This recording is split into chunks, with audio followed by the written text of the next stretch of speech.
Welcome to the Organic Wine Podcast.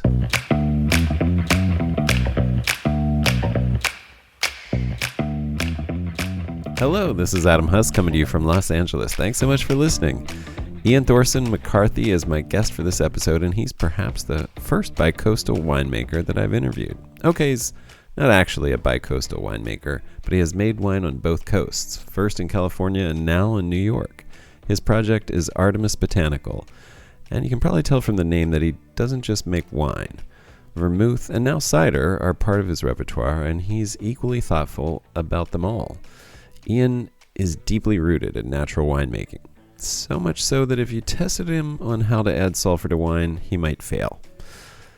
In this conversation, we talk about why he decided to move his winemaking to New York, why he decided to work with grapes that were not organically grown for the first time this year, and the importance of this to actually making a difference with his winemaking. Ian asked me some great questions too, and this conversation ranged into new territory that I think is very helpful in grappling with some complex issues. I'm really grateful Ian was willing to explore these things with me, and I can't wait to see what this new chapter of his wine life will bring. Enjoy!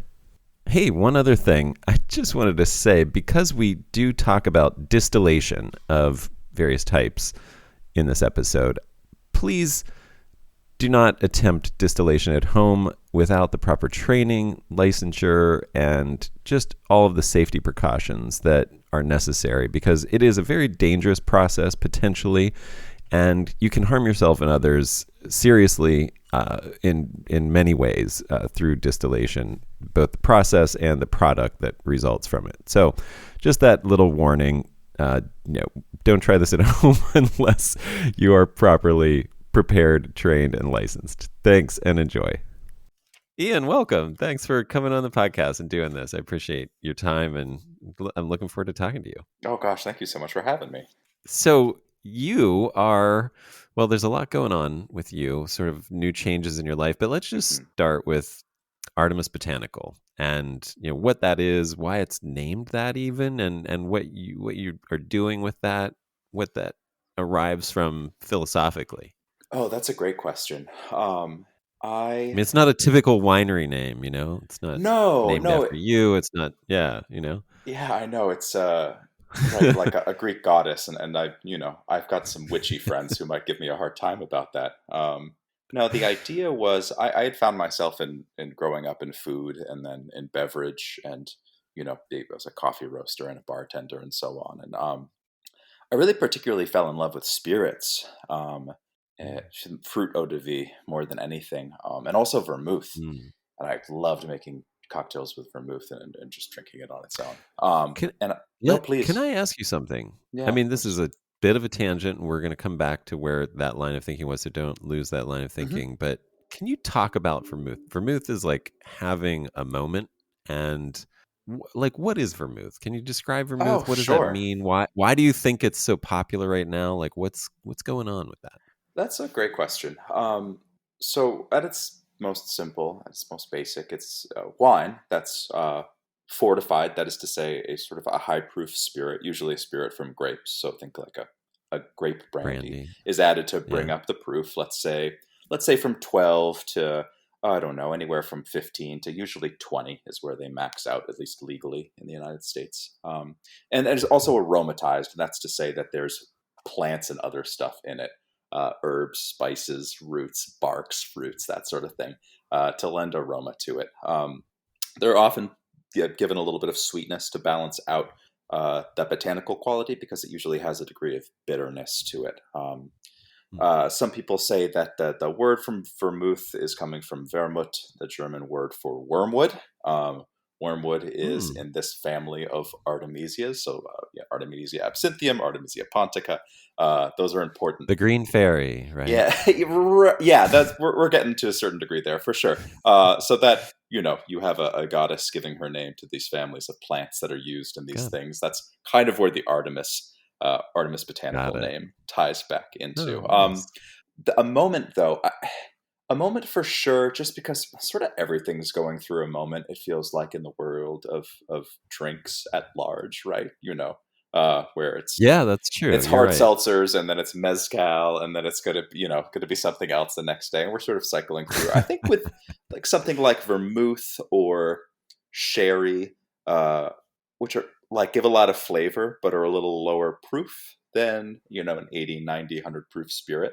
I think Right. as there's some folks getting a little more conscious about alcohol consumption, and you see a lot of more non-alcoholic products entering that space.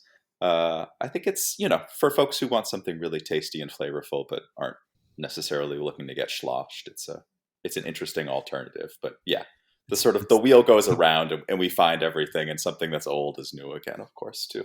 yeah, it's like the gateway spirit, sort of.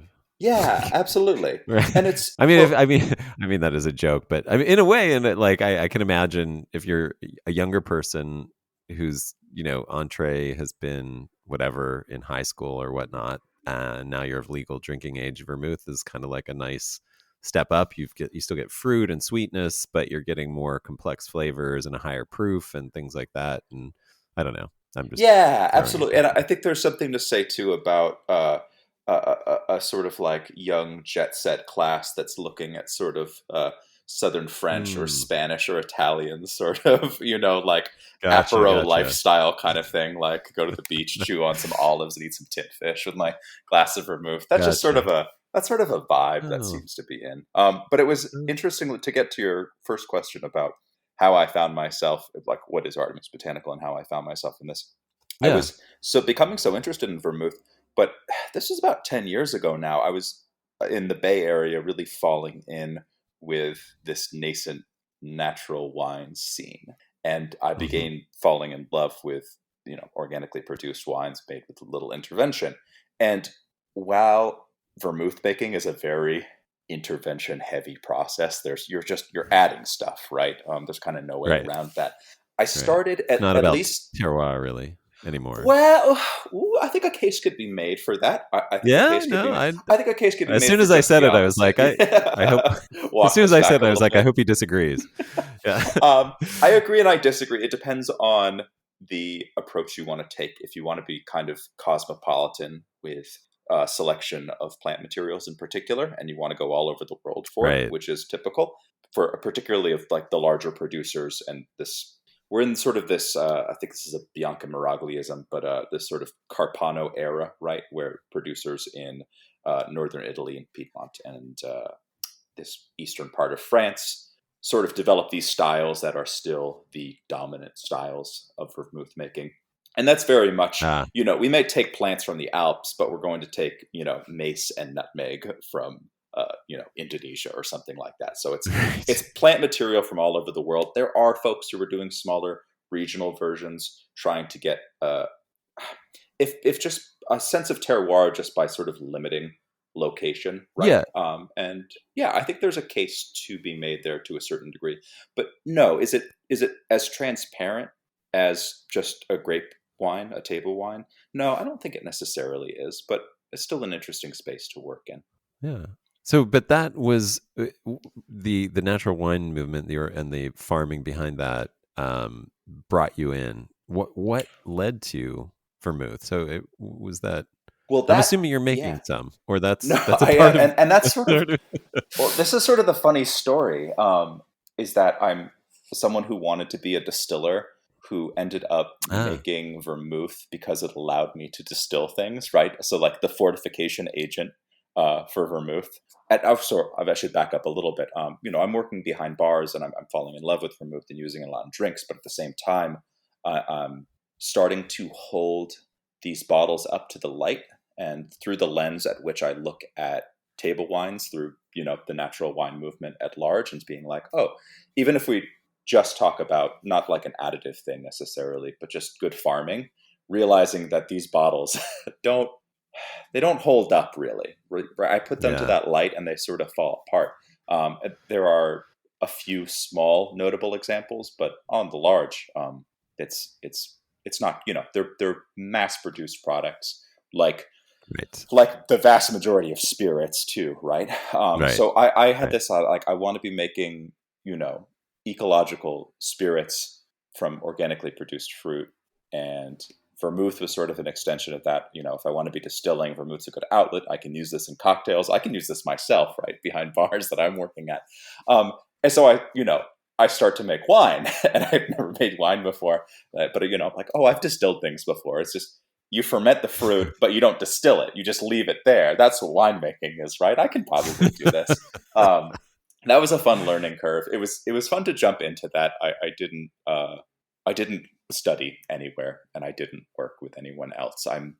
For better or for worse, everyone's got their own different process. I love failing. I love falling flat on my face, and I kind of like doing it on my own terms. So I just jumped right into it, and I end up, of course, making far more table wines than I ever intended. So the story, the genesis, I guess, is like, why is this company called Artemis Botanical? It's like, well, it was supposed to be a vermouth company, and if you're a vermouth company, Artemis Botanical makes sense. But now I'm just a winemaker who happens to make some vermouth. Got it. All right, that does make a lot of sense. That's a good backstory. I like Thank that. you. Wait, so the trial and error method was how you learned, basically. Mm-hmm. Yeah, the tough way. I'm right there with you. You how long did you do that in California? How long was Artemis Botanical California based? Um, as a real entity and actually producing things on commercial scale, it was 4 years at most. Okay, great. Yeah, four That's four nice. vintages. Now you've moved, and I'm, I I'm have curious. far away. There is there's a trajectory there, and I imagine there's a risk to impact on the business since you're moving its location, and a lot of other things will change because of that. You're keeping it Artemis Botanical, I'm guessing. um, that's a really good question. I'm Okay, so there's still, some evolution. Yeah. yeah. Well, it's funny because being in California and making wine in from mostly from fruit that other people are growing from a fairly wide geographic area, right? It could be Yeah. Santa Cruz, or it could be the Sierra foothills, or it could be the far north of Mendocino, or any point in between. Um, Right. in a rather nondescript office park in Richmond, it doesn't sort of lend itself to placeness, particularly maybe with Mm. naming conventions. It isn't like so and so hill or so and so creek because there's no hills and there's no creeks there. And now that I'm really grounded in one place, and I'm going to be this spring putting vines in the ground for the first time on land that I own for the first time in my life, it starts to make me think about placeness a little more. I I'm still working this out. As it is now, I'm thinking of maintaining Artemis for vermouth projects and maybe table wine under a different separate label, but we'll see. I'm Okay. not a marketing Gotcha. genius by any stretch of the imagination. You're feeling your way through it. I get it. Mhm. That makes sense. You brought up something interesting though about what it's like, and I definitely think about that. I mean, my winery is called Centralis, which is named for where we live, and that's sort of the terroir that we're trying to own, obviously, by naming our winery after it. But that's obviously not where the grapes are grown. Like, well, actually, I take that back. They are now. We are Mhm. growing in our Right, front yard right. and back garden now. But no, to your point, it's we of course buy grapes from many different vineyards all around Southern California and even into the Central Coast. And I've often thought about that. I'm like, how do you think of terroir? I mean, that's honestly what led me to sort of be like, okay, we have to really focus on, even though we can only make, if we're lucky in 5 years, a barrel of wine from our yard. Like that's really where my heart is, and that's Mhm. where I feel like that's why I'm making wine in the first place. Like I love making wine, and I will always, if whatever it takes to do that, I'll find a way to do it as ecologically as possible. But that idea of placeness does lead you to this other thing. I think I think we talked about this, but the idea of buying grapes, it also has some challenges. Like what did you encounter from that experience? Like what, because it's really, I mean, as you mentioned, it's sort of kind of how you have to start, if unless you are from a landed class, or the child of a inheriting a vineyard or whatever, or just happened to like retire at age 30 from finance and buy a big piece of land in California or something like that. Truly, truly.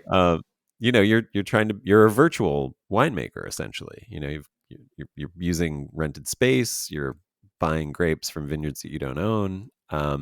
What Talk about that a little bit. Oh, I found it so very challenging. As kind of a maker and a tinkerer, I'm kind of a control freak in all aspects of life, actually, and wanting to sort of dial things in a way, but not necessarily having that control. I generally find really frustrating.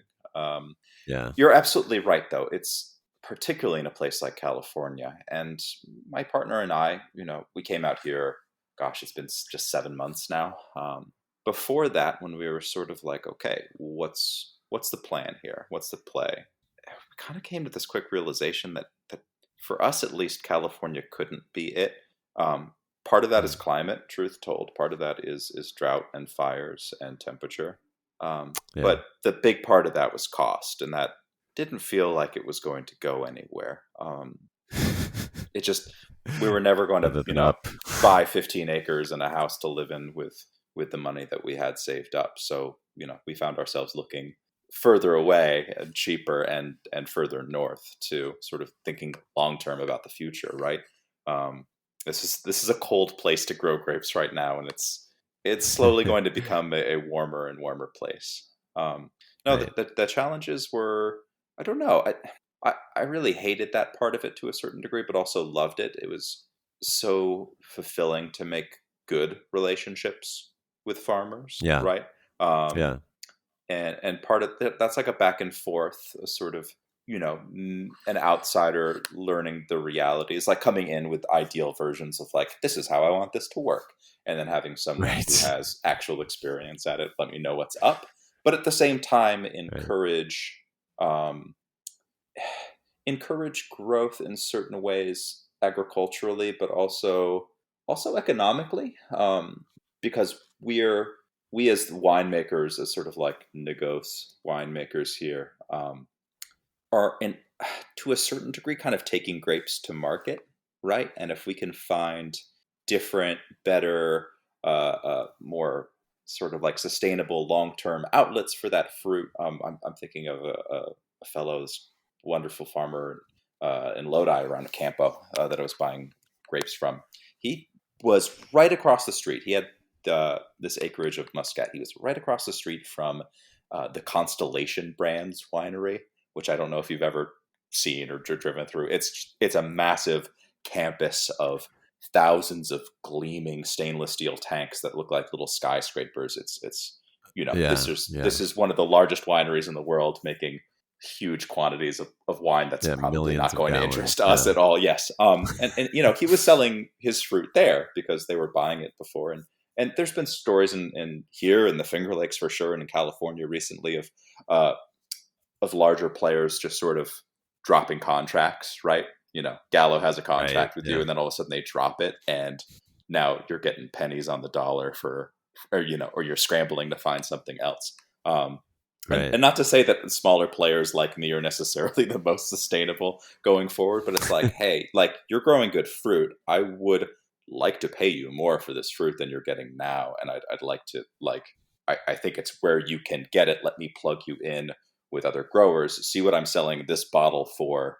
You're part of that equation to a certain degree. So there's value that I can help put into it, I think, hopefully, to sort of, you know, get a price for you as a grower. And that's just one example. And I'm not trying to like say any sort of like savior bullshit or any hero or anything there. I'm just buying fruit from a good farmer, but I don't know. Yeah. I That's mean, sort of it's like the best case scenario. Most of the time it's just really tough trying to, again, yeah. trying to control and get what you want, but also sort of like feeling often disconnected from the land and from the process to a certain degree. And Yeah. I like having my hands in the dirt.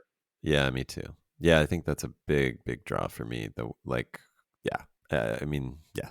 And there are pros and cons to buying. I mean, the some of the business pros are, they're all sort of double-edged swords. But you have you're not committed to that vineyard. You're committed to a tonnage, and that vineyard might only yield 2 tons this year. It might yield 4 tons an acre, but you're getting your tonnage based on the price that you negotiated ahead of time. And the farm, in that sense, the farmer is taking the risk of, whatever happens to the vintage, but then again, you have no control, and those contracts could be pulled. You could not get them the following year. There's all these things, people can say one thing, and then, when it comes time to it, oh, sorry, we don't have enough grapes or whatever. It's happened more than once to me. Um, Yeah, yeah. I'm interested in models that end up being a little more equitable, I hope. And I'm not going Right. to pretend like I'm have some wisdom in implementing these, but sort of sharing Yeah. the risks and sharing the rewards a little bit. The one more thing I'll say about that, about purchasing fruit and the Negos lifestyle is there's a lot of folks that I think don't necessarily understand the socioeconomic context of a place like California. And like you said, not being the landed gentry and having so many hectares given to you at birth, Right. which might be a little more common in Europe, and who might just look at winemaking done by people who don't grow fruit as less than. And I don't know, I want to push back on that narrative because I've met so many talented people who grow grapes in California who just do that. And that's a skill. That's a skill. There are people I could start now, and I will never be as good at growing fruit as certain people who I've worked with. And it's a privilege to buy fruit and to sort of shepherd that. Right? They've started this thing, and I'm going to finish Yeah. it to a certain degree. Right? That's an honor and a privilege. And I don't think necessarily a harm of quality. Right? Where I could come Yeah. in and be like, this is what I want to do, and I know how to do it, and have no idea. And really, I mean, hopefully just, screw up the fruit and not damage vines or anything like that, and truly ruin a space. But I don't know. I want to give more credit to those people who do that work. And yeah, and not think that the wines produced through that methodology are necessarily less than those of a grower producer. Like, I understand the desire. Like, I want to be a grower producer too. I want to work with fruit that I grow, but that takes immense amount of privilege, right? That's an economic Yeah. situation that isn't available to all of us. And yeah, I think it's still Yeah. absolutely worthwhile to be buying fruit from great growers, equitably, Yeah, sustainably. certainly. I love that too. Yeah, I know everything you said, I think, is really important. Um, and yeah, I mean, especially you think about an urban situation, and there's so much more of that now. I mean, anybody wanting to make wine in LA, it's could you ever buy land? I mean, there land would not be used for vines within an hour's drive of where I Right, live. I mean, it would right. be foolish. Well, I mean, other than my front yard and backyard and things like that, but Yeah, there's a scale very question there limited for amounts sure. of land. Yeah. Very limited amounts of land would be used. It's just, yeah, not economically wise to do that, and impossible for most of us. So yeah, I think it's really important. Well, let's move on to. Do you want to talk about the move and what sort of inspired that? I mean, you already talked about the viability of the future of California and where you could afford to be, and now you are in the Finger Lakes, right? Yeah, absolutely. I'm at the south end of Seneca and Cuba Lakes, very close to Ithaca. Is probably the geographic reference point Yeah. that Unless anyone you're into outside of the area would not or at least would know Unless you're of. into like racing, unless you're into Oh auto yeah, racing, Watkins Glen, of yeah. course. Yes. If you are a gearhead, Watkins Glen is a place. I'm 10 minutes away from Watkins Glen. Um, yeah, it is a very quiet agricultural part of the world. Um, Yeah, and there is definitely, this is often called the foremost wine producing region of New York, and probably by extension, the Northeast United States. But gosh, it's not saying much compared, at least scale wise, compared to California. yeah, and it's because it's essentially it became that because it's limited to the banks of the Finger Lakes, right, where you have this the microclimate, the tempering climate, can influence of the lakes, creating this uh, sort of coastal microclimate right along the banks, which these slopes that slope down to the banks prevent frost and some of the deepest cold from killing vinifera, which Exactly is right. essentially And what's yeah, been planted there. yes, if you want Um, to be growing vinifera, you've got to be doing it really, really close to these lakes. And right, there's only right. so much lake But space. but I think the question for you is you have a little land. What Mhm. are you going to plant and why? And what are your Yeah, well, thoughts about planting that's the grapes that you're going to plant? yeah, that's a great question. I am not on one of those little lakefront properties. I could probably not afford that either.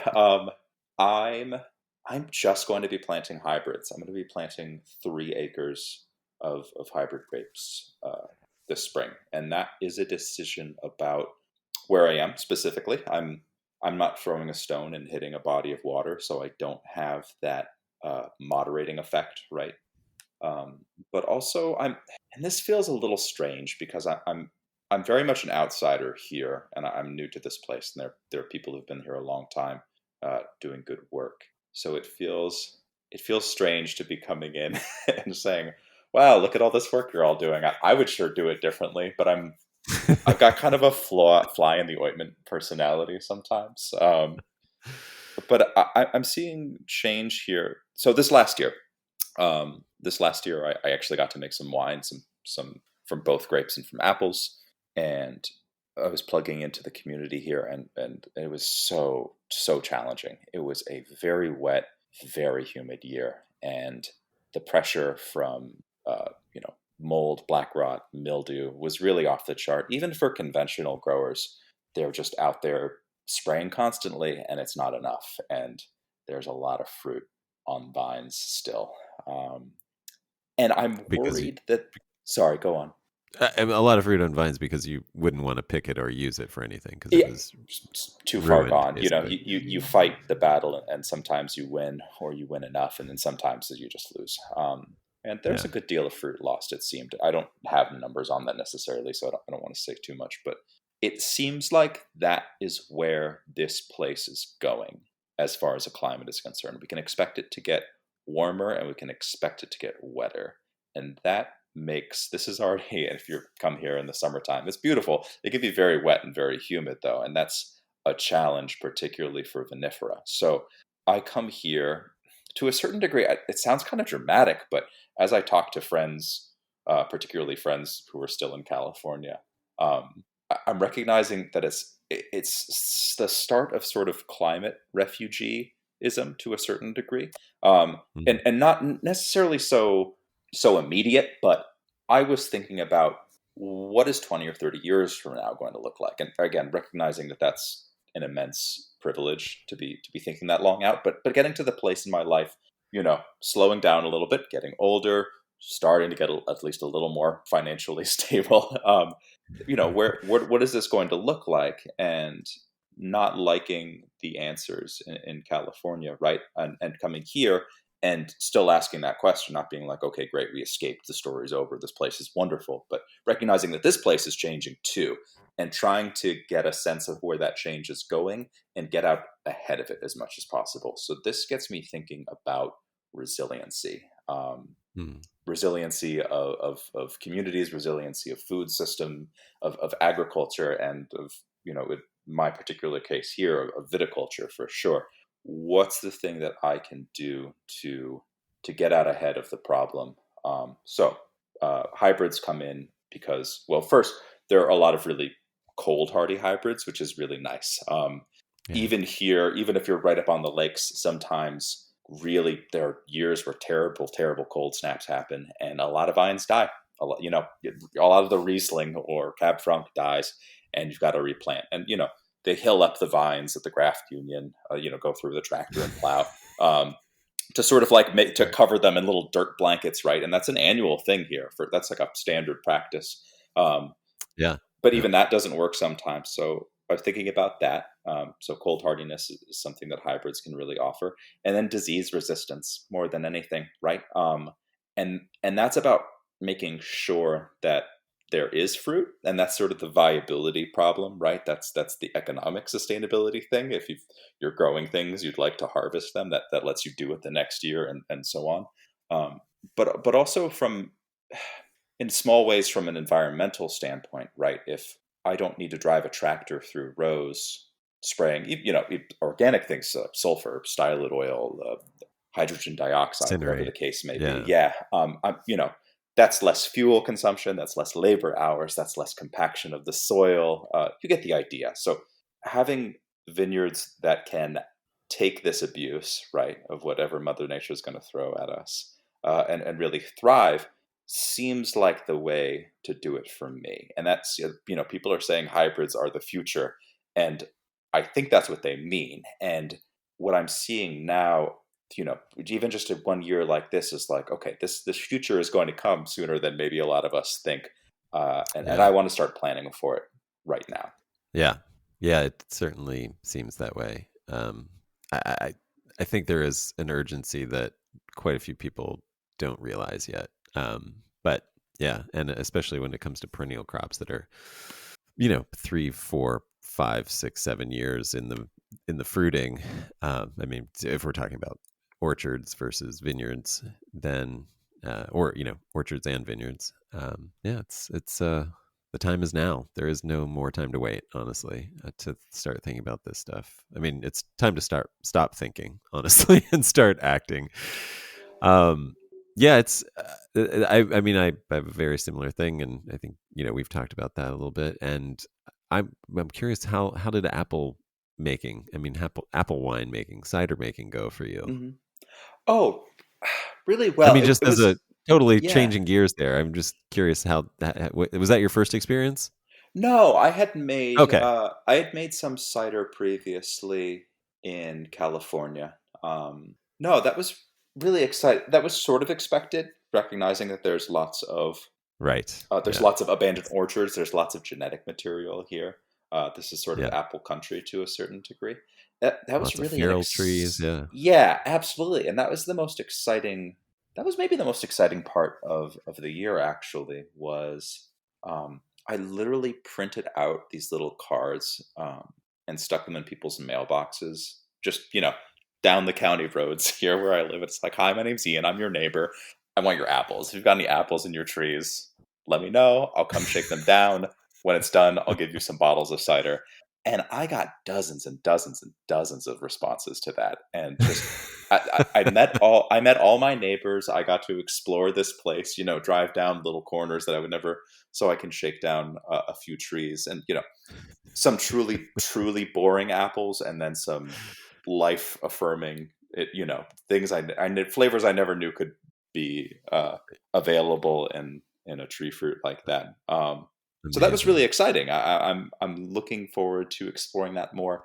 Um, Man, cider, apple wine, whatever we want to call it, is really exciting to me too. As it feels more like a project that you sort of get to be. I don't know if I have the words for this quite yet, but there's so many exciting apples I worked with that some of them had names, but maybe a fraction of them had names. They're Right. sort of Yeah. they're wild, they're feral things. It's just the genetic reproduction of apples being so interesting. Of course, like an apple falls, it's got seeds in it. The seeds are not going to be the same thing as grew on that tree. It's going to be something entirely different. So the possibility for diversity, absolutely explodes.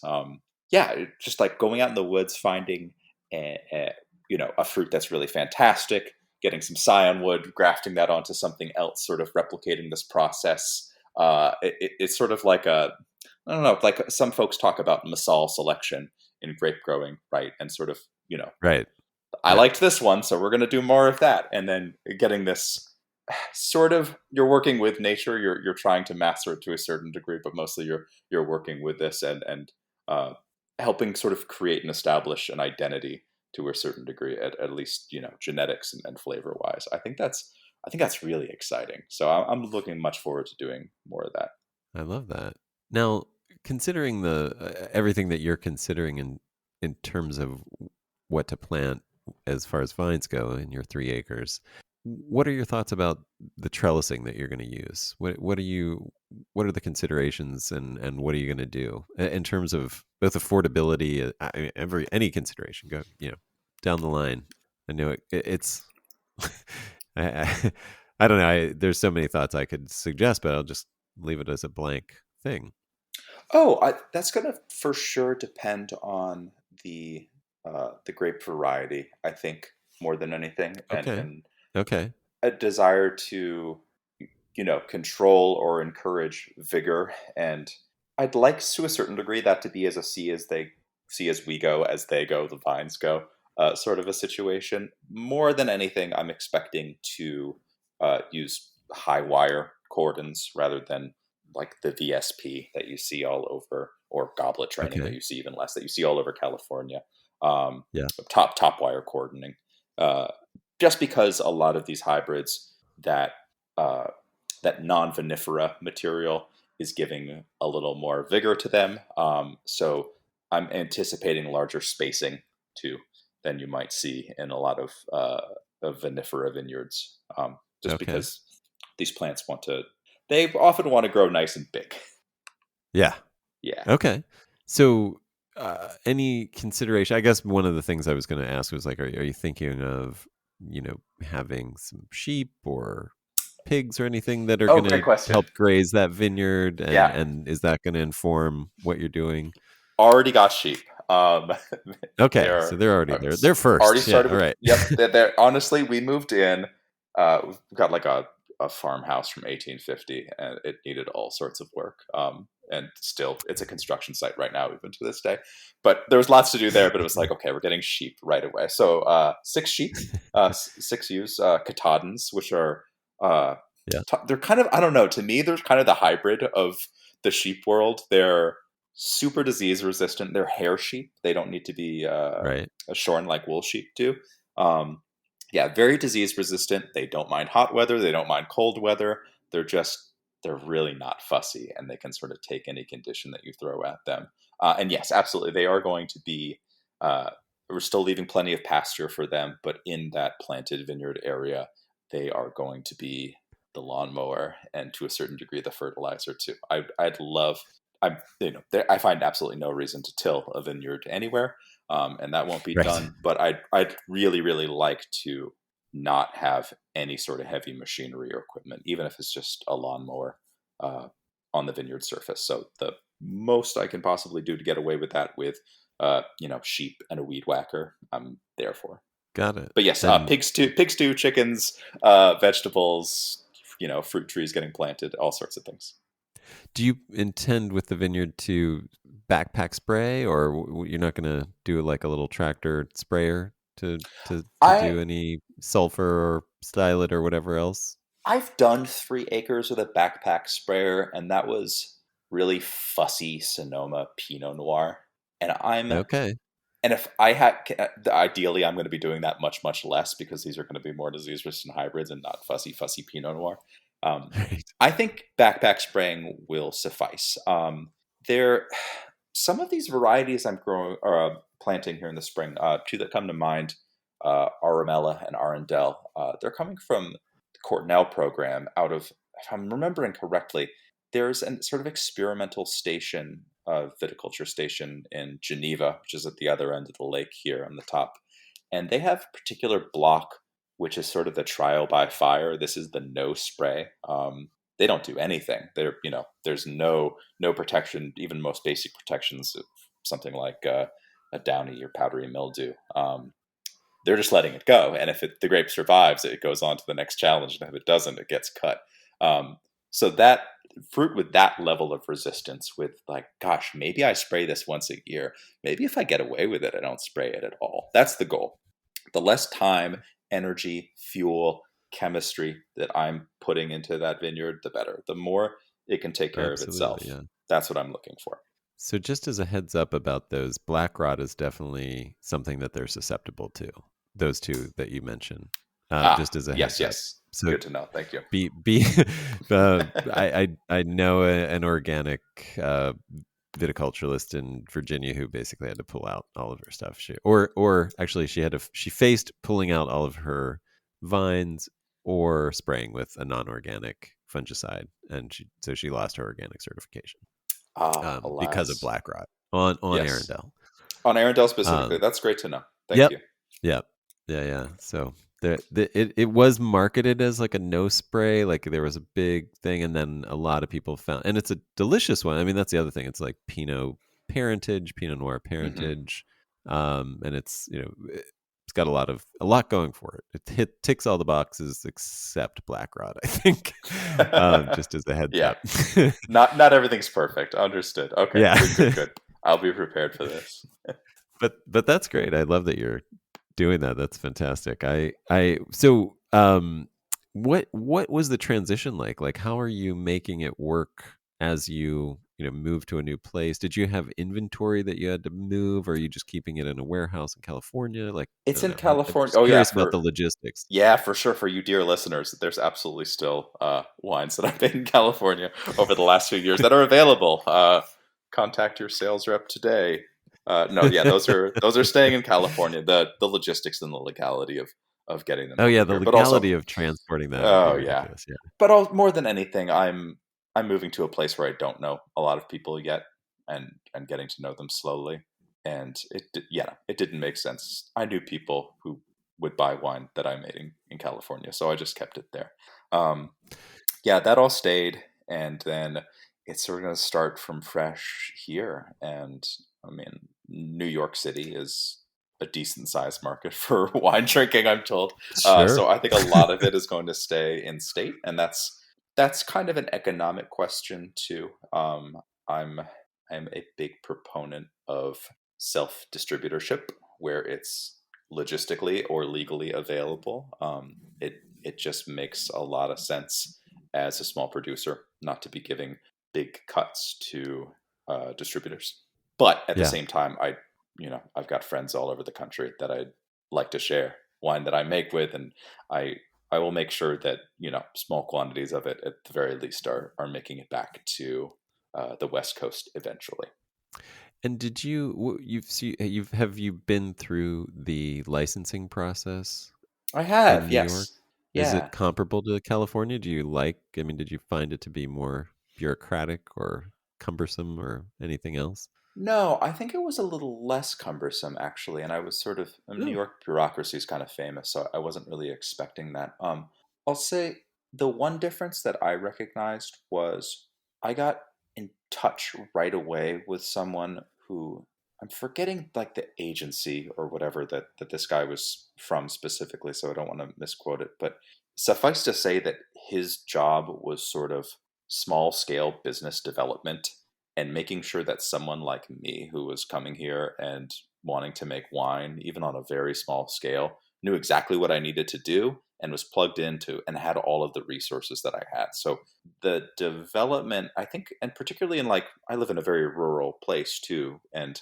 like, I got to be honest with you, kind of an economically depressed place where medium income is some small fraction of what it might be in a place like Oakland or whatever. right. So recognizing that an industry like wine brings jobs, it brings a certain degree of tourism, but it also might help keep the agricultural identity of a place. It's sort of like, hey, welcome, let us know what you need.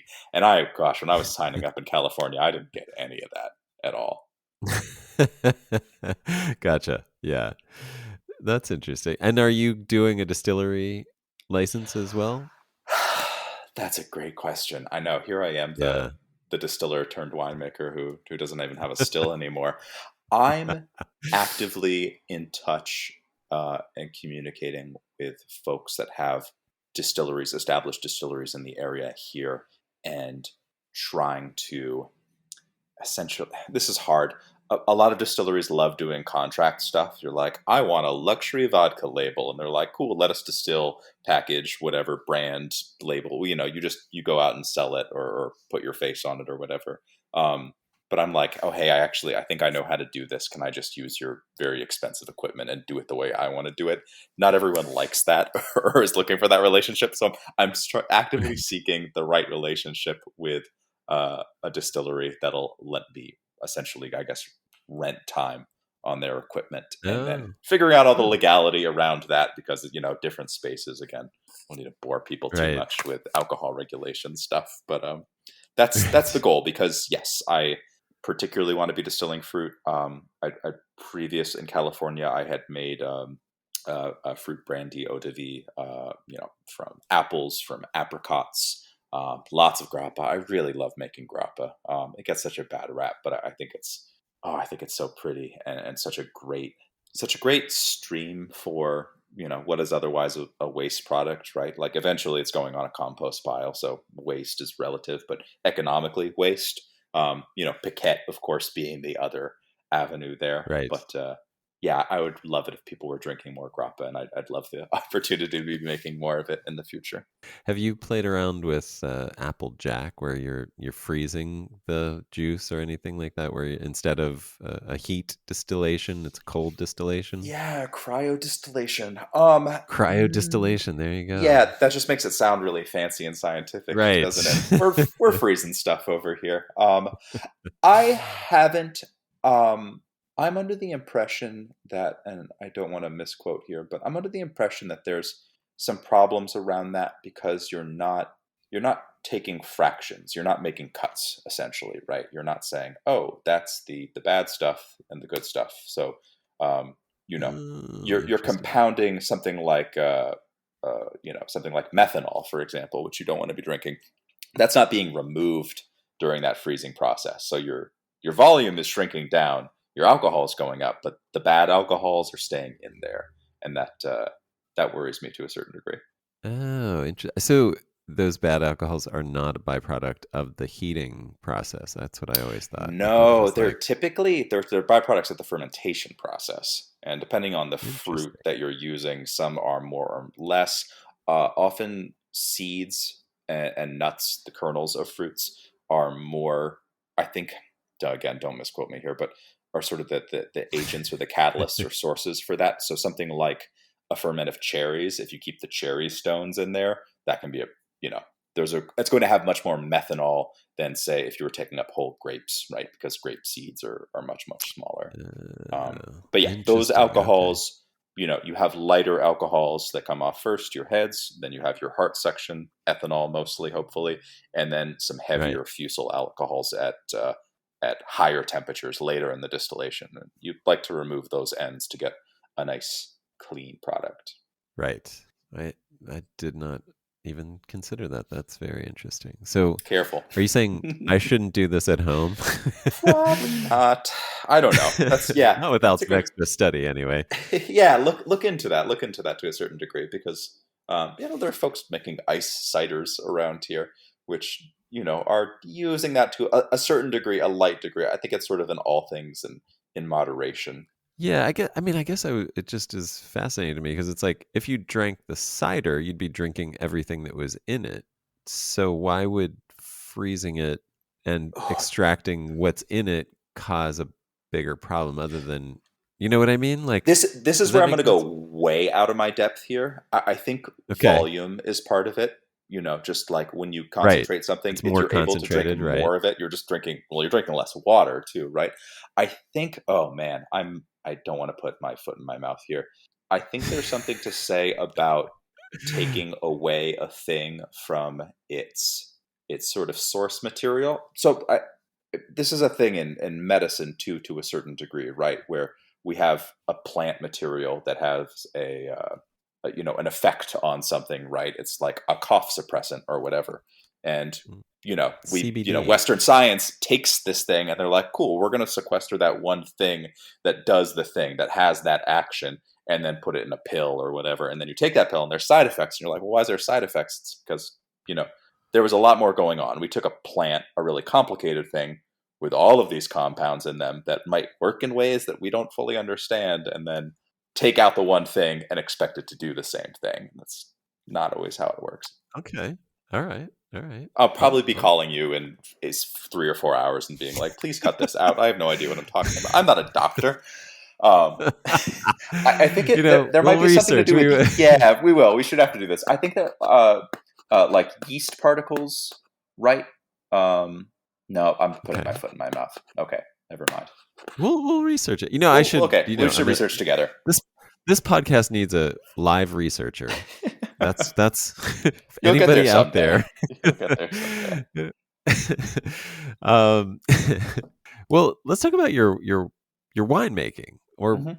because I know you have some philosophical sort of principles that you adhere to. Do you want to tell me a little bit about the winemaking that you engage in? Yeah, I think you're absolutely right. I mean, obviously, starting with the vineyard, which I mean, I hate that I have to sort of clarify that at this point.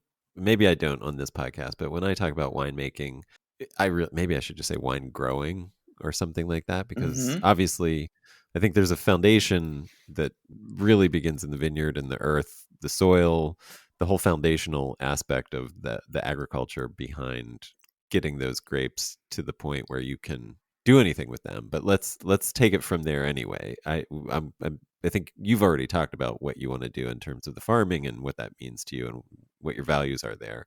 So let's hmm say, once you receive the grapes or apples, what's your what do you do at that point? Can I actually back that up just a little bit? Because Yeah, I think yeah, there's please. in I have the sort of goals here. And to answer that question like quickly off the cuff, I would have always started with, well, I start with organically produced grapes, blah blah blah, and then go Great. into maybe more the Perfect. production side of things. And that's exactly what happened in California for sure. And yes, I've talked a little bit about what I mean 3-4 years from now when the fruit here is starting to come online, how things are going to be, regenerative agriculture, no till, hybrids, let nature do as much as it possibly can, interfere as little as possible, make it like truly uh, resilient to climate change as much as possible. Sheep, blah blah blah. Checking off all of the boxes.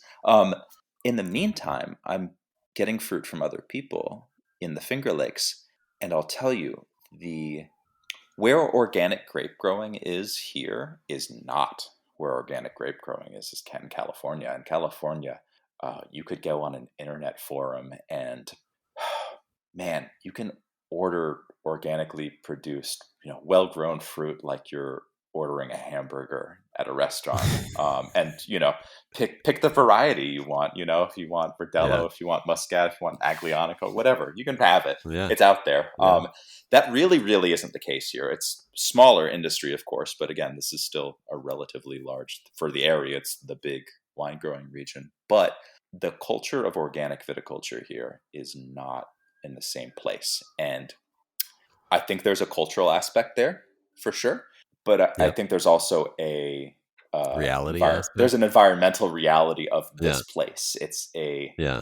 I'm If you're I'm growing having trouble. vinifera, especially. Right. No, yeah, particularly if you're going vinifera, but it's, you can go in parts of California 6 months and not see a cloud, right? Humidity isn't the Right. same problem in the way it might not rain at all. Whereas here, rain and humidity can destroy things. So that's a reality too. Any old timer who's, if you bring up organic viticulture, you're going to get a whole bunch of opinions here real quickly. And they run the gamut from, yeah, that would be nice to that's absolutely impossible. You're crazy for even thinking it. And there's a lot of people who are pretty staunch about that. Yep. Again, that's sort of in that's sort of in the context of vinifera where it's really challenging. But also, there's a lot of the history of vinifera here is not very long, right? That only goes back a few decades. Before that, it was native varieties and I guess what we can sort of call like first generation hybrids, not like La Crescent or Frontenac, fairly recent inventions, but things that go way back. But this is a Right. big native grape producing region, and there's still lots of native grapes grown, jams and jellies, but also for wine. There's people making wine here, and I mean, Yeah. good examples too. You have like Nathan Kendall and Pascaline Lepetier doing Chapika and sort of getting all in on those the sort of agricultural heritage that way. But sorry, to bring it back to organics here, I I made grapes this year with not organic grapes. Or sorry, I made wine this year with not organic grapes for the first time. And I did that with a really big asterisk next to it. I was developing relationships with growers who had and were sort of working in the direction of organics, but not sort of jumping all in at once. And wanted to do that slowly because there's an economic reality to it. But peeling things away one thing at a time. Like this year, we're going Yeah. from uh, chemical weed control to mechanical weed control, or maybe we're only doing it in this half of the vineyard or that sort of thing. And maybe I've got a little test plot of organic stuff, but I don't know. I'm worried about it. I don't know what the future might be for it. I might tear it up. And I'm trying to insert myself into this and being like, hey, let's do this together. I need organically grown fruit. If you want to do that, like, you have an outlet, you have a buyer. If risks are going to be taken and you're unsure about something, let's talk about that too. Let's talk about, maybe not pricing things out per ton, but saying, I'm committing to buying this vineyard plot here. And if there's terrible damage because I asked you to do something, that I'm going to be eating that, right? Things like this. And Yeah, getting toward and thinking of organics more as a process than as sort of a binary black and white kind of issue. Because I'm thinking about it like, again, it's great if you're in California, if you're young Ian in California, ordering up organic grapes like a hamburger and making wine. There's nothing wrong with that. But out here, where there's very few people actually growing, or even less certified organic, some punk kid like me just it's like coming in and scrambling to buy up all the organic stuff and like not leaving it for someone else. I don't think there's anything really radical about that. You know what I mean? I don't think there's anything particularly progressive. I think the real good work that can be done is being part of a culture and a community that's taking vineyard acres, vine by vine, out of conventional production and putting them into organic production. And to do that, you have to be engaging with farmers who might have just a straight up conventional mindset, or a organo-curious mindset, right? I wouldn't buy fruit from anyone who I didn't think had the possibility of getting there or was interested in getting there. Does that make sense? And I've run into those people who are right. I'm organic, except I do this, this, and this, and I'm not going to change doing this, this, and this, because I think this is absolutely essential, and I'm very happy with my methodology and the quality of the grapes that I grow. I'd be like, that's, fantastic, Right. Good work. Have a nice day. I'm not going to be. Yeah. I don't think I have any work that I can do there. I don't think I can plug in a meaningful way there.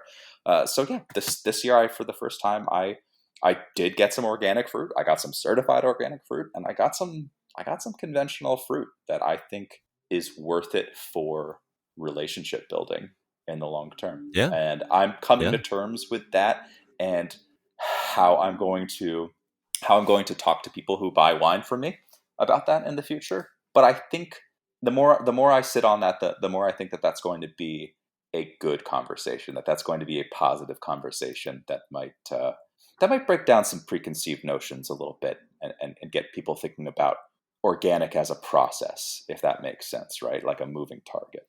Yeah. Yeah. No, I think I applaud that thoughtfulness that you approach that with. I found myself in a similar position moving our production to LA this year. There's just, I think there are, if I'm correct, and I think I am correct, there are no certified organic vineyards in LA County. And, there's various degrees of that. There are people who just, are in the desert, and all they're doing is adding fertilizer, because, all you need is water. I mean, there's literally no pressure of anything up there. To like, I think in Malibu, they're farming full conventional, or, there's various degrees of it anyway. But yeah, I mean, that was a choice. For us, it's like, it was a carbon footprint thing. It's like we were committed to being local. We want, we really see the value in that. And it was like, if we're doing that, then we can't make from certified organic vineyards. I mean, we did find some just across the county line in San Bernardino County. That's still very local to us. Still the same distance that we're driving within LA County to get grapes. But and I think can I ask you a question along those lines? Actually, how do you? Because I'm coming to terms with this too, and reconciling, wanting to be as much as possible part of developing sustainable, like truly sustainable, climate resilient regional food systems. How do you feel as a winemaker saying like, yeah, I buy local fruit to make wine here, and then the wine goes halfway across the world? How do you feel about that? And do you think about, like, in terms of ratios, being like, cool, I'll only send 5% of this to Stockholm or Oslo or whatever, or and the rest has to be consumed in California. Or I'll sell regional. I'll sell here first, and then when I run out of market, what do I stop making wine? Or do I make less wine next year? Or do I expand that market outward and try and find where am I comfortable going to? Where am I not comfortable going to? That sort of a thing. I think that's a fantastic question. I do think about that. I don't think I have the answer. I mean, we're not big enough to. We're not international at this point, but we are. Mm. We are sending wine to New York, and that's. I mean, there's some statistics that show sending a truck across the country is a larger carbon footprint than a ship from France to New York. So, it's technically New Yorkers might want to just be drinking French wine rather than California wine at this point for carbon reasons. Hmm. Um, but that's the kind of stuff you have to get into if you're really thinking about that. But yeah, I mean, honestly, I, I, I do. I really am committed to that local thing to a certain degree. I mean, I buy California. I hate to say it. Like, I mean, when I'm in New York, I buy New York. And I mean, I guess I'm a little. I buy from the West and Southwest is kind of what I do. And yeah, I mean, I mean, the one choice that we've made is extremely lightweight bottles, the lightest weight bottles Hmm. available, so that we're reducing that shipping emissions as much as possible anytime the wine is moved. Because I mean, even if you're local, the wine moves 5 times before it ever gets to a customer, before it ever gets to Right. somebody drinking it. And at least, I mean, it can move a lot more than that. So I mean, that's it. I mean, I think we are kind of reducing our production a little bit. I mean, Hmm. that may be part of it as well. Is just, but look, if the question I should be asking myself is, let's say Japan was like, oh, we want 3 pallets of this wine of yours. Would I say no to that because it's international? I don't think I'd say no to that. It's a really good question. It's a really good question. How would you approach that? I mean, how do you feel about that? Yeah, I'm still trying to figure it out and come to terms with it because it's part of particularly what I love about wine and like this natural wine niche that I find myself in is sort of this international community. And I might not see people for years, but we find ourselves together in the same place. We're old friends that it's sometimes like a day hasn't passed, but there you can sort of have that tangential relationship to by drinking each other's wines. And I find there's something really, really culturally satisfying about that. And I would, I don't think I could ever give that up entirely. I think for me, it's as a consumer, it's starting to think more about wine that's been on a boat as more an occasional pleasure than sort of an everyday. And if I say were to walk into a wine shop in New York, I wouldn't go straight to the wall of like the Loire or Ardèche or Catalonia or Right. wherever Right. that I might be like, okay, let's look at for daily drinking. Let's look at New York. Let's look at more of the local Yeah. stuff here. But as a Yeah. seller of wine, right? What is that? Am I going to say like, no, Japan, 3 pallets is too much? Yeah, I don't really know. I've had the thought of sort of breaking that up in in terms of like ratios to a certain degree or percentages. But I'm Hmm. also I don't think I'm that far advanced as sort of a seller of wine where I can be like you can have it but you can't. I've actually got some wine I need to sell to pay some bills, and whoever wants to buy it Right. can absolutely buy it.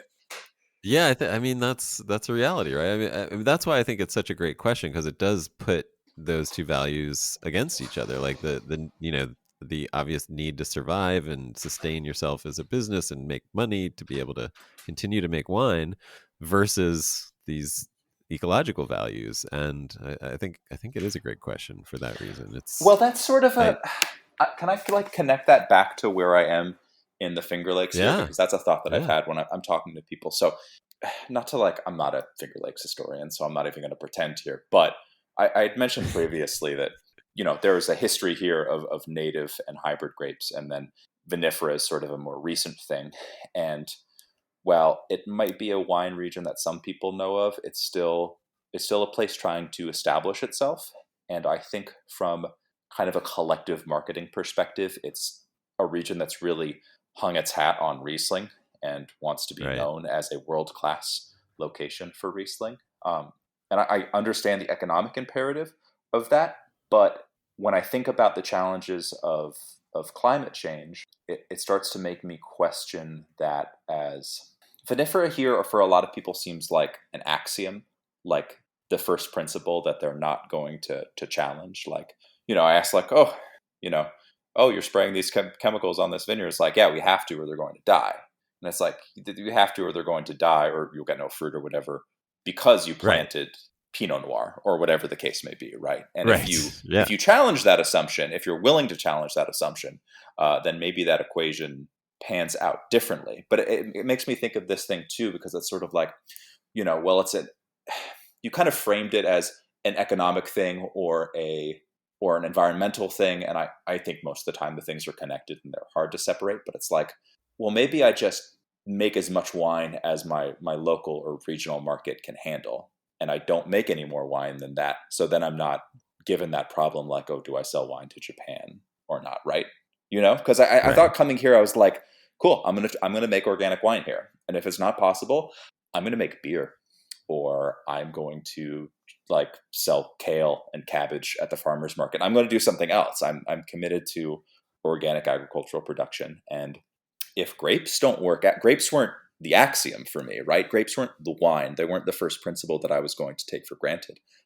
Right. I think in a dynamic, frightening, terrifying, apocalyptic climate change times, that if we're not willing to sort of challenge all of those assumptions, then we're setting ourselves up for a certain degree of disaster, right? And it's funny to me. I'm thinking of having left just California, and you've got, what is it, Larkmead. They've got sort of experimental vineyard of things that are much more heat tolerant than Cabernet Sauvignon, right? Because, of course, you think of Napa Valley, you think of Cabernet Sauvignon, but 20, 30, 40 years from now, that might not be the case. You might not be able to do that there. So the progressive thing to do is not to say, hey, this is what we are known for. We have to be stubborn. We are going to, you're like the orchestra going down on the Titanic, right? You don't go down on that sinking ship. Like, you've got to be adaptable for it, and you've got to be looking towards, the future and what's really going to be possible down the line here. And I worry to a certain degree about a place like this being like, Riesling is it. Riesling is what we'll be known for. Because it's like, yeah, unless it's like too humid, and then, even you conventional growers can't spray enough, and then there's no Riesling any. You know what I mean? Like, what are we doing here? I often talk about, that's like, I don't know why we didn't adopt the French way of doing things, because we adopted their grapes, but we didn't, if we named it the Finger Lakes White or the Finger Lakes Red, you have this flexibility of including anything that works to make that white wine or to make that red wine. Bordeaux is already incorporating new varieties besides the big five red, in their blend, because they've realized with climate change they have to adapt. And so now they have like peewee varieties and things like that are now allowed by the AOC in Bordeaux. I'm glad to see that that's slowly changing, because there's the attitude in France, particularly up to this point, has sort of been pushing back, particularly on hybrids. I don't have the. I mean, I know that I don't have the specifics of what they are. What maybe they're not peewee variety, but there are new varieties. I'll put it that way, that are being allowed. But I mean, if you step away from varietal names, then you have this huge opportunity to just be a terroir red wine, and whatever does well in that terroir can be grown and used in that red wine. I don't know. I'm just throwing it out there. I think that's absolutely a future for us, because it's like, great. Some hybrids are like, that is the truth of anything. Like, we have such a variety of wonderful apples in this country, because we think you and I were talking about this. Johnny Appleseed floated down the rivers and planted from seed wherever he went, and so the seeds that survived, the trees that grew and survived, were adapted for that area, and we created this whole diversity of new varieties of apples that thrived. And now those apples that thrived and were created these wonderful, delicious new varieties are now need to be grown with like massive conventional agricultural chemicals to be able to thrive again Mhm. because 100 years has passed or 150 years has passed. And so it's a process. I think you brought up a process, organic as a process. I think this is the other aspect of it. It's like we have to think not like, oh, let's like obsess over the new, thing that comes out of Cornell. It's like, no, this is going to be an ongoing process because the world will always change, and even if it doesn't change, the bugs will change and the mildew will change, Mhm. and we'll need to continue to include different things. And if we're committed to any one thing, if we aren't committed to diversity and inclusiveness of that diversity, then we're going to fail. At some point we're going to reach the end of that line and fall off the cliff of whatever that one thing that we were committed to was. Anyway, so that's Couldn't my agree more. soapbox. Yeah, I'll shut up. absolutely. um, where can we find out more about you, or what if Oh, people do want to try your stuff? oh yeah, absolutely. What's If what's you are yeah. in California, particularly around either the Bay or Los Angeles, you can absolutely find it if you look hard enough. I'm sure. I need to maybe update the sort of where to purchase stockist section on my website, which doesn't exist. I might get on that right now, actually. Um, And I've got, yeah, that's I've, artemisbotanical.com, not botanicals, not plural, because that's also out there. I noticed, just for anybody trying to find you, it's singular, not plural. Artemis Botanical. yeah. If someone's trying to sell you bath salts, you're in the wrong spot. I mean, I don't know. Those I've heard they are nice to drink depending on the circumstance. Ooh. Or smoke. I don't know what it is. Mhm. Um, so Artemis Botanical. Do you have any other presences out there that you want people to follow I along think, on, or not really? yeah, Instagram would be great. Okay. And if you want to talk and I don't know you, that's probably the best place to reach out. Yeah, I'm on there on the regular. Okay. Is that Artemis Botanical? I'm Should I on look you there. up? Never on there. Yeah. Um, yeah, Artemis Botanical. at Yes, it is. Artemis Botanical Wines. There it Great. is. With the Artemis. plague mask character. The plague doctor. Yeah. Um, Truly timely yeah, for sure. The little avatar beak there. mask, I guess, were often stuffed full of plant material, herbs and such that they thought was going to, clean or filter or Uh, out plague back. got it. Back when we knew even less than we do now about contagious diseases. Just like the herbs and botanicals in your vermouth will prevent COVID for anybody Yeah. who drinks it. Oh, please don't. Please. I mean, dude, like, honestly, truly, I think herbs are the sort of part of a diet that's been, that we don't have that can. No, I'm going to shut up. Actually, I'm going to walk that back entirely. Please do not. I am not giving any medical advice about anything. Please drink in moderation. 21 years or older. Just tempting you to, go out on a limb there. I Um, appreciate that. good. Well, cool. Thank you so much, Ian. It's Hey, really, it's a real I pleasure. love Can talking I about these things. Yes, please. Any one? final Oh yeah. closing thoughts? Yeah. Or Um, questions or I hate anything? to plug, but I'm just beginning the search here for a harvest intern or harvest interns for next year, and this Oh, seems like a cool. great if anyone wants to reach out. I'm still trying to figure out what exactly that's going to look like, but it would probably, you know, be between September 1st and the end of November potentially. If you're interested in, we'll be planting grapes this year, foraging apples, picking other people's fruit, making really low tech wines. I might be lambing some sheep in the autumn. There'll be lots of vegetables. If you're into hiking, it's a beautiful place here. Ceramics, woodworking, keeping bees, any of that, all that sort of pastoral fantasy stuff. If that sounds like a fun time for you, then I don't know, reach out. Or if you have like good, strong knowledge that they could add to your to aid you and assist you as Oh, well as just yeah. physical labor, right? I really don't know what I'm doing. So if you come here and you've got some good ideas, that would be that would be great. Yeah. Awesome. Well, really, I mean, I obviously wish you the best of luck with that. And I'm very excited to check back in a little while and see how it's going and hopefully pop in for a visit as well. Oh, please, open invitation, Adam. I really appreciate your time. Hey, thanks so much for listening. I hope you got as much out of that conversation as I did. I really appreciate your time and attention. I want to introduce you to the Ecological Wine Score. It's a new way of scoring wine that will soon become the only wine score that matters. Now, I know if you're like me, you don't really care about wine scores. They're subjective, they always score certain types and styles of wine higher, and most importantly, they don't take into account the farming behind the wine. I personally don't care if your wine scores 100 points and is considered the best tasting wine on earth if you grew the grapes conventionally with chemical sprays and herbicides. I don't want to drink it. The Ecological Wine Score changes all of this. First of all, the sensory experience of the wine only accounts for 10% of the score, and it's determined by multiple certified wine professionals rather than one appointed expert. And the rest of the score is determined by clear, objective benchmarks that evaluate human and animal welfare, vineyard ecology and terroir preservation, and operations, winemaking, and packaging.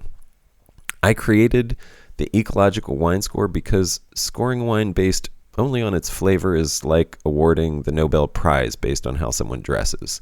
You can really only judge greatness in context, or the judgment will be meaningless. So check out the Ecological Wine Score at ecologicalwinescore.com. This is the future of wine scoring.